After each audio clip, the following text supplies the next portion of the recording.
Welcome to Nonprofit Nation, the series that highlights the meaningful work nonprofits are doing to strengthen our community. In each episode, we speak with leaders, volunteers, and advocates addressing real-world changes and creating impactful solutions. Join us as we explore their stories, the obstacles they face, and the measurable change they bring to people and causes they serve.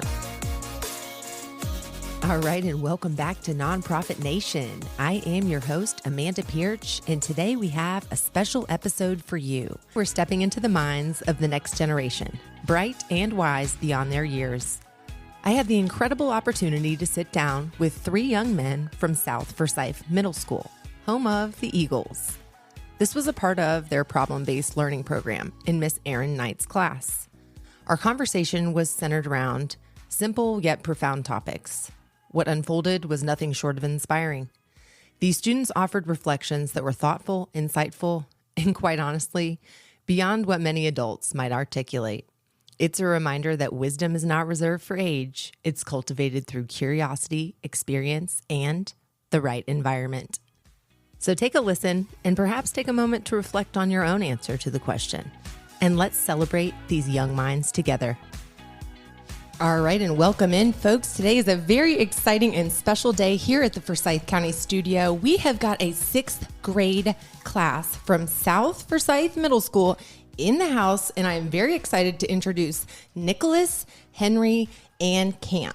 They are here escorted by their teacher, Erin Knight, who is an experienced educator, and she leads a really robust class over there because I met these gentlemen via a cold call when they reached out to me for a project that they are doing. So it's with great pleasure and honor that I introduce these three gentlemen who are 6th graders at South Forsyth Middle School. All right, my name's Henry. I'm from South Forsyth Middle School. I'm a 6th grader, and I like to play baseball. My name is Campbell Reeder, and I'm a 6th grader at South Forsyth Middle School, and I like to play baseball and football.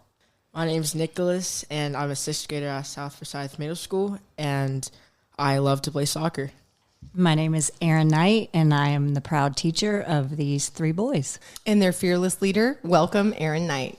Thank you so much. We're so excited to be here. I am a proud aunt, but I do not have any children. So kind of set the stage for us, Erin, as far as what's going on in the world of middle school these days and kind of how we came to this point with this project that you have in your class. So we're lucky that our principal saw a need for developing those critical thinking skills. So we are doing 2 problem-based learning experiences this year. The second one, which was very meaningful to us, was a service project for CHOA. So that's where you met these fine gentlemen. Okay, and Yes. Q, for our listeners who are not here in the Atlanta or the Georgia area, CHOA is the Children's Healthcare of Atlanta. And these 3 students are doing a project, and I'm going to let them jump in because they're very excited. For those of you who can't see, they have their drawings, their note cards, their projects, and I'm excited to share that with you. So Nicholas, you're the one that started the engine. I'm going to let you take the first drive. All right. So when we were first invited into this mission, we had no idea how important this opportunity was. A bunch of middle schoolers like us sounded crazy to make a difference like this, but we did. Over 200 children are in Arthur M. Bank Hospital as we speak. It really isn't fair that not a lot of people notice that. And the more we worked, the more we realized that. Day after day, calls after calls, letters after letters, our school raised 336 donations plus $1,000 from checks from businesses that we called. We can all relate that we took place in an important job to at least help one kid. But instead, we helped 336. We hope to keep this act going throughout more schools and businesses to help these children. That's outstanding. And was your class responsible for all 300 and some odd? No, we all worked together with all our IAS teachers around the whole middle school. Tell me what your enthusiasm behind this mission is, because while you were reading that, I could feel your passion. And unless you just woke up one day or had some maybe previous experience with illness or someone at CHOA, I don't know that you just instantly have that passion. So share your passion behind this mission with me. Well, if I'm being completely honest, at first I had no passion for what I feel now. Before, it was more like, oh, okay, it's a project that we have to work together. All right, just another test for like school. But the more we got into it, is the more I felt the need to really help, because those kids are literally just like us. They have the same attitude, but as we speak, some kids want to be in school right now. And we get to be in school right now, but they can't. So it really hit me to realize that we're working just for them. That's beautiful. I'd love for each of you to share your experience. We're going to come back to you, Nick, okay? Camp. So for my experience, what this meant to me is it was a really cool opportunity to find a way to help kids in school while like also making an easily impact. With the donations from families and donations from businesses, it made it really easy to get more like care packages for kids in need, and it just helped like the overall project. So the families really did an important role. Tell me about the care packages. So for the care packages, we did big, medium, small, and like extra small packages. These packages had like game boards and like stuff from ages like 2 to 16 for kids in the hospital. So when they walked out of their time in the hospital, we could hand them a donation, and it would just like excite them or like make them feel better about being in the hospital and that it is okay. That's so nice, because I'm sure we can all relate to that feeling of excitement or joy from something so simple like you provided in those care packages. Yeah. What was your favorite thing that you put in there? My favorite thing was probably board games, or I kind of want to say like Squishamallows. Okay. Because those like are easily can relieve stress and anxiety, and the board games give like kids something to do, and board games can be played through all ages. Interactive, you're right. What kind of board games are people playing these days? Scrabble, does that still exist? Sorry. Yeah. Trouble? Sorry. Monopoly. Okay, Monopoly. There's like a couple like new games. I forget their names. Okay. But yeah. I'll have to brush up on it. Yeah. Okay, and lastly? I think my favorite part about doing this project was knowing that it wasn't just all about me. It was like all of us together, in all of the kids in the IS classes and all the periods in our school. We all worked together to be able to do something like this. So it wasn't just like it wasn't I or me, it was we. Like we all did it together, and that's how everything happened. I think probably one of the other favorite parts that I had about it was calling all the businesses. I did a lot of calls, and I think I called 10 businesses, and a lot of them said yes, and then just never ended up following up on me when I sent them an email. I wanted to stay on Legos because I feel like any type of person, any age, you can really enjoy it no matter what. Yeah. And there's no need to be too old to play with Legos. I mean, me and my dad and my mom, we still do it all together. We still build them. And I feel like any person would love those. And so that's why I started calling multiple like toy businesses, because I didn't want them to be the only ones. I wanted them to have something that they all can enjoy. I love that. If I may revisit the cold call experience, and thank you all for sharing your enthusiasm. It is so refreshing to see how this mission has impacted each of you authentically. And I love what you said towards the end. One of your favorite parts was that it was making a collective impact. Are you guys familiar with that term? Yes, ma'am. That's exactly what you're doing. You're making a collective impact. And the way that you are excited about doing so will get others excited about your mission too. So maintain your enthusiasm.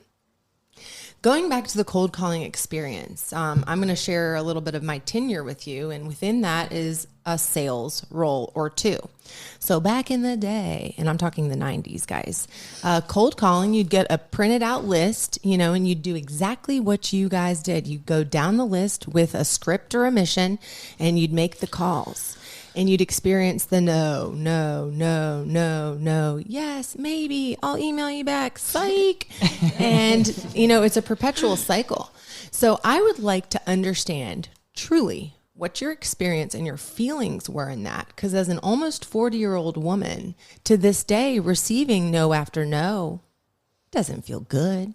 So you guys are out there and you are moving and shaking at your age, acquiring skills that I didn't until I was in college. And I'd like to know what that feels like. If I'm being really for real, I want you to be for real. And you can talk about how you and I met too, because I was sassy with you. I thought you were just somebody everybody calls me for money, dude. Here's another guy calling me for money. And I could tell you were on script. What did I say to you? You said stop reading your script. Stop reading your script and talk to me. It was really surprising, but right when I heard you say that, it kind of made me feel like, okay, she knows where I'm going with this.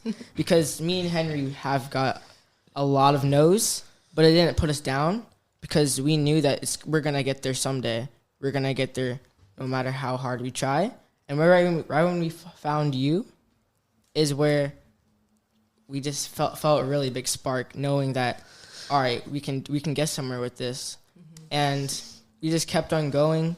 We were patient, and we just kept on having that same hype. Perseverance is what I'm hearing. Yes. All right. Next cold caller, please. So I learned that how easy it is for a bunch of people to make an impact on the community. With a bunch of people and calling, eventually we got a big donation. It was from the rock quarry, I believe, and they donated $500, which really helped us get more donations in total. And it was really with a bunch of people helping, especially the families. We were able to raise over $1,000 in donations, and we're working with CHOA to find the best use for this money. Congratulations to you. If I had a hat on, I would tip it to you. All righty. The cold calling experience. Yeah, so cold calling, I didn't really understand at first. I was kind of bored. I didn't really think that this would go far. But once I got the part that I wanted to do, which was calling, I realized there was so much more, and how businesses in our community and people in our community can help, and they are very helpful when there's a problem and somebody tries to find a way to fix the problem. It just felt how people can just be so nice in the ways that they want to donate to a cause that can grow really big. And I hope that even after the school might have finished doing this project, that we as a class and maybe as the rest of our school can continue doing it. Well, the great news is now that you have had the experience of kind of getting into the inner workings of the community, you will find as you continue to grow that a lot of the world revolves around relationship building. And relationship building then leads to business. And you guys have already done some of the legwork in planting the seeds. So we're sitting here in a studio, and it's kind of cool, and we're on microphones, and that's fun. But I consider myself a farmer and a baseball player all day, every day. 2 ballers here. I can't really play baseball. Let me give you the analogy. So all day I'm pitching business, and I'm either striking out or I'm hitting a home run. But either way, I'm pitching business, okay? And also, like a farmer, I'm planting seeds, just like you guys did with this mission and within the community. The seeds might not grow today, but you continue to water them. Your crops might be 4, 5, 10 years from now. But until you plant that seed, you won't yield the fruit. So you guys are already in the fields planting the seeds. So a futuristic question, and then I want to give you guys the opportunity to share anything else that you want. What do you see yourself doing? You're in 6th grade. You have your whole lives ahead of you, whole lives. What do you see yourself doing as a senior in high school, or if you can even imagine beyond? Personally, I would like to play baseball or get on a high school team as a center fielder. And I would like to study like what it means to be like a CEO or entrepreneurship. When I'm older, whether it's sports or business, I honestly see myself at the top. Like, I feel like that I will have perseverance, whatever I'm doing, because whatever I want to do in like a job, I think I'll keep on going with it until I find like a passion.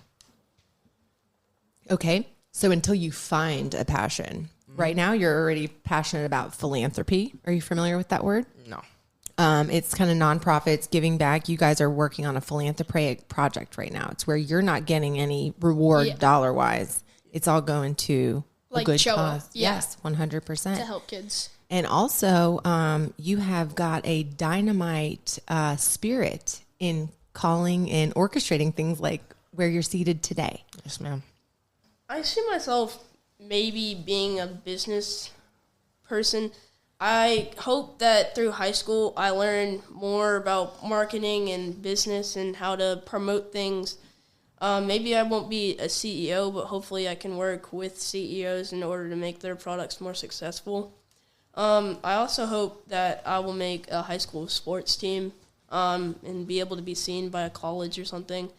I also hope that one day maybe I can work in ROTC and just try and make it to West Point as a college and just keep working until I can get there.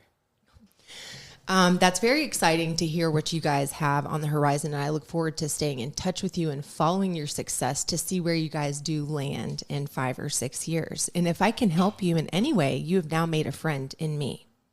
But being that we did come here with a specific mission, and I want to make sure that we gain some traction and give legs to what you guys have been working so hard on, I'm going to open up the floor to allow you to share anything else that's pertinent, important, or anything that's on your heart that you'd like to share with our listeners.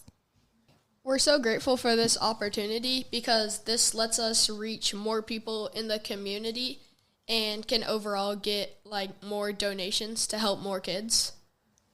If nobody actually knows kind of what problem-based learning or a PBL is, it's a method for teachers to use and schools use where students learn by tackling different obstacles and problems in our community. And they use foster critical thinking skills and problem solving so that they can learn maybe when there's something worse in the community that they need help with later on in life that they can solve it by themselves. One of our major donations was when my friend Chase Crucifix, he put a donation box in the recreation center, which is like a basketball center. And this kept filling up with donations from families like recognizing that what this project was about. And it gained, I don't know the exact number of donations it gained, but it just kept filling up each weekend. It was really cool to see how much we got from him. That's a really good point, and thank you for bringing that up, that no amount is too small to contribute. What are some other on-the-ground initiatives that have proven successful to drum up funds for you guys? So Miss Knight gave us a script for emailing businesses and sending letters to businesses.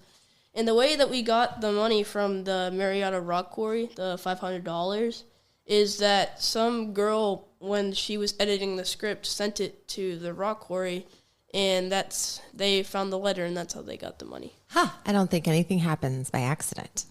Funny story. So when the rock quarry, we sent the message out, they responded first, and then they didn't respond for like a month. And I thought they had completely just like ditched us kind of. But last Friday, we did an assembly with CHOA, with Hope and Will, as like they came to our school. And they came up and did like a big thing of a $100 or $500 donation to our school at the assembly. Yeah, it was really cool. Exciting. I just really want to put out there that this mission really is like can never be done. I feel like that this mission will always be out there no matter who wants to do it, no matter who you are. You can always donate, even to your own local hospital, children's hospital, because a lot of kids, not just from Children's Healthcare of Atlanta, also need help. And I feel like spreading this word here on radio today should really tell everybody that no matter where you are, you can start your own mission, to start your own act, and to be straight on where you want to help people. No matter if it's hospitals or just donation, homeless, it doesn't matter, because helping people is really what you really want to do now, because this generation has been kind of struggling with stuff like that. So I think it's very important that I should put that out there for people to start their own act. Future leaders of America, I am sitting in front of. I am so excited to have spent some time with you today, and I'm thankful to be involved in some small way. I just want everybody to know that no matter where you are, kind of what like Nicholas said, you can always be helpful. And maybe it's not about just donating to your local hospital. Maybe it's about when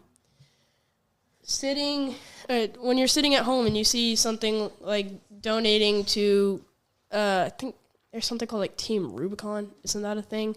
It's like a national disaster help team. Maybe you go over there and help them out, or maybe you donate to another fundraiser. Maybe you donate to, what Camp said. He just said the Red Cross. Those are all great places to donate to, because they all help people that are in need of help. So I feel like no matter who you are, no matter what you do, no matter what your job is, you can always just be helpful to the community.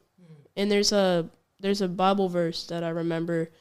I don't remember the exact Bible verse, but it's the rich people are lining up and they're donating to the Church of God, and then a poor widow comes and donates, and the rich people donate a lot of money, and then the poor widow comes up and donates all she have. And Jesus says to his disciples that it's not just the poor widow has donated more than the rich person, even though maybe she didn't donate the same amount of coins, that she donated more from her heart. She donated all she had, not just like all she wanted to. That's a beautiful analogy. Yeah, it's such a big opportunity to be on this. One, it's like just really cool to be on a podcast. Two, it helps us like reach a lot more businesses, getting more donations hopefully, and helping more kids out. And again, we're working with CHOA to find the best use for this money. But personally, I believe that it's going to go to buying more toys or donating the money directly to CHOA to help them like upgrade their stuff at a like certain point. And yeah, just help more kids out. I love that you are a forward thinker.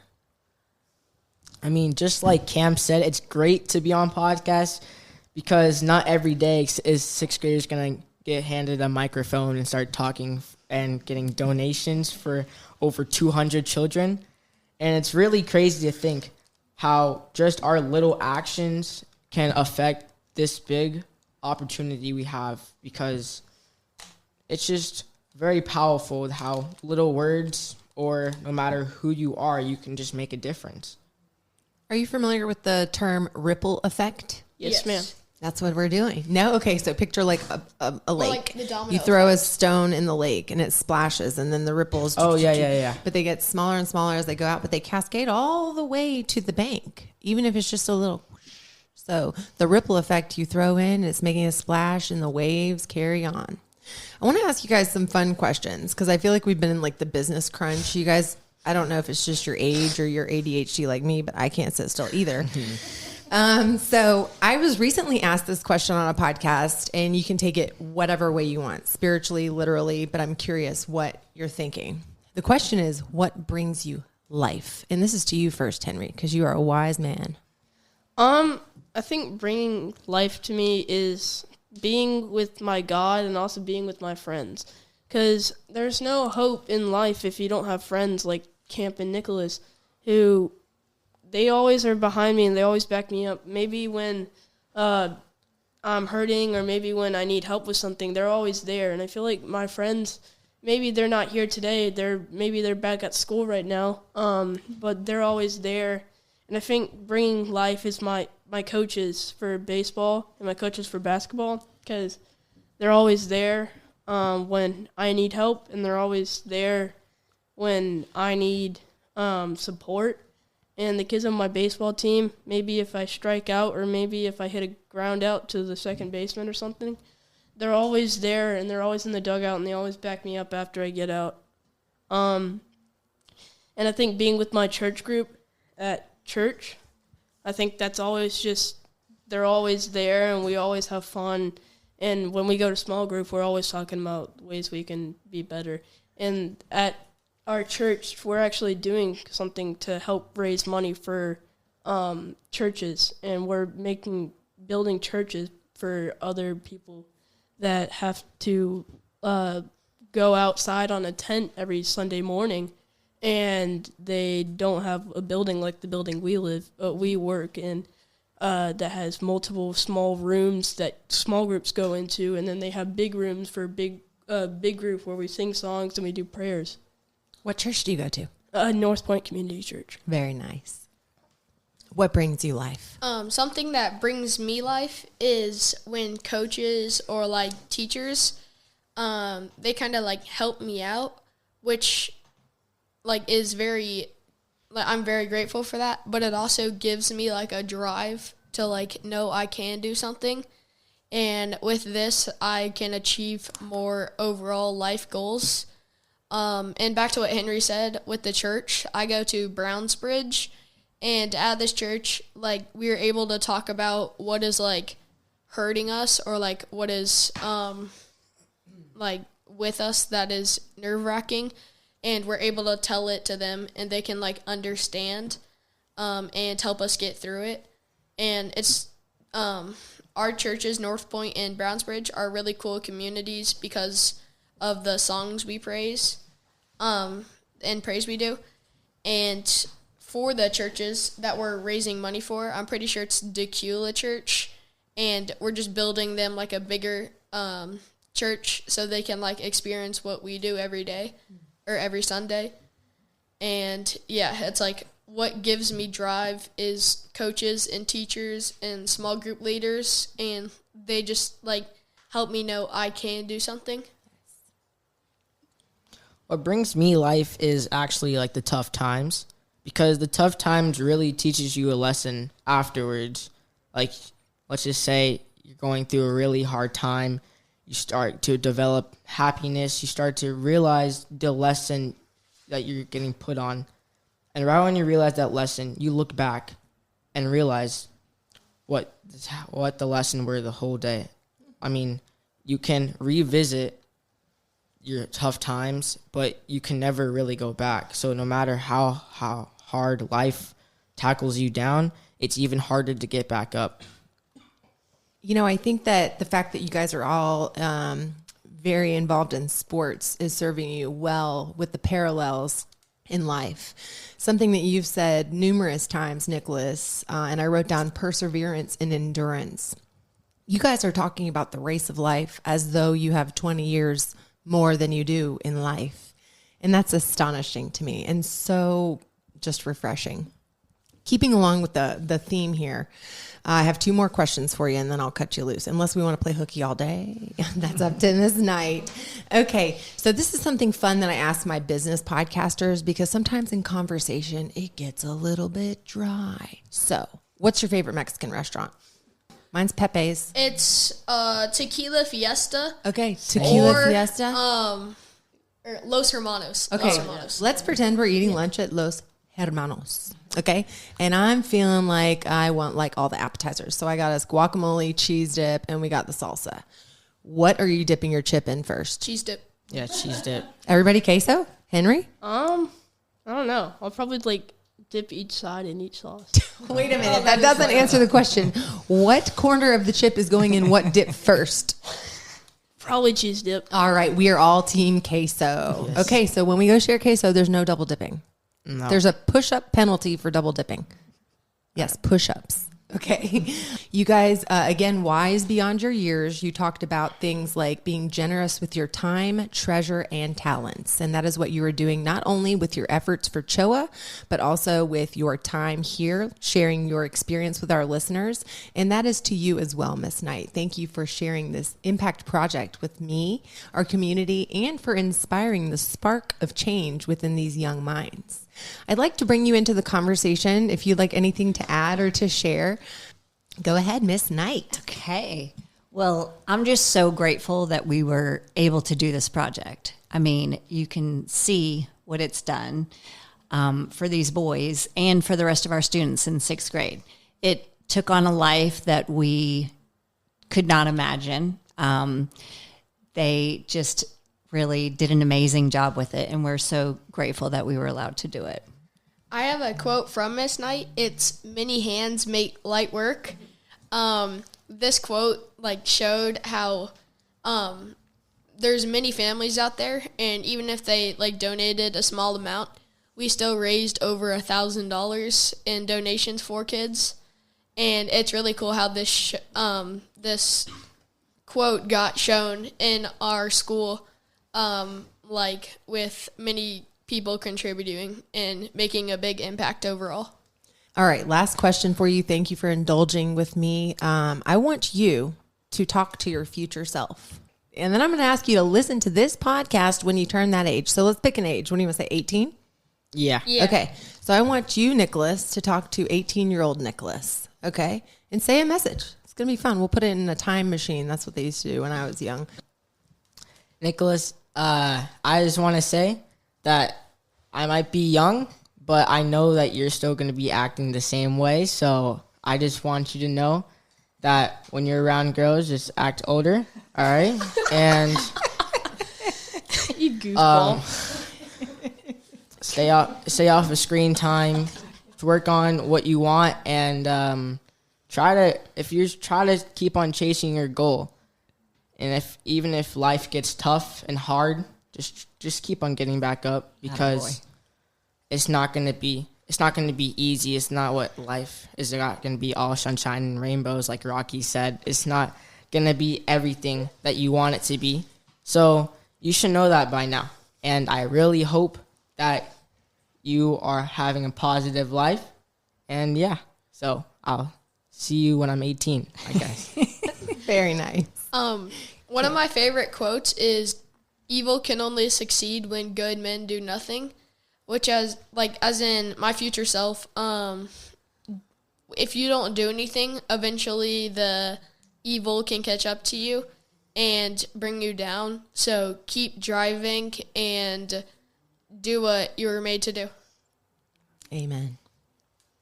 Henry, I want you to know that you better be on that baseball team for Lambert High School. You better be starting catcher.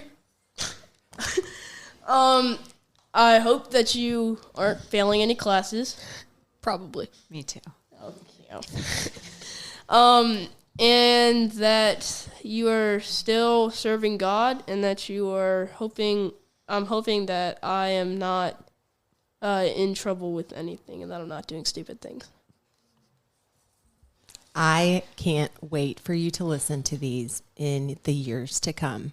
Thank you guys for joining us, and thank you for sharing your mission. Thank you for sharing your time, treasure, and talents with me and our listeners. Miss Knight, thank you for organizing this, and thank you for continuing to spark change within the youth today. We are so grateful that you gave us this opportunity, Amanda. Thank you. Let's give a shout out to the principal. Yes. Oh, I don't even know your principal's name. Miss Tuck. Liz Tuck. Liz Tuck. All right. Well, for those of you out there listening who would like to get involved, we will include all of that information on the show notes so that you can reach out and also help with this collective impact. For our guests today, Nicholas, Henry, Camp, and Miss Knight, I am your host, Amanda Pierce. Visit AmandaPierce.com to learn more about purpose-driven podcasting. Special thanks to our partners at Commercial Capital Limited for supporting the Nonprofit Nation podcast series. Commercial Capital Limited is your one-stop shop for commercial financing needs. Visit commercialcapitalltd.com to learn more about the types of programs and loans that they fund, types of properties they finance, and the documents needed to underwrite and process a loan in under 48 hours. Contact the experts at 770-908-1672 or email the team info@commercialcapitalltd.com.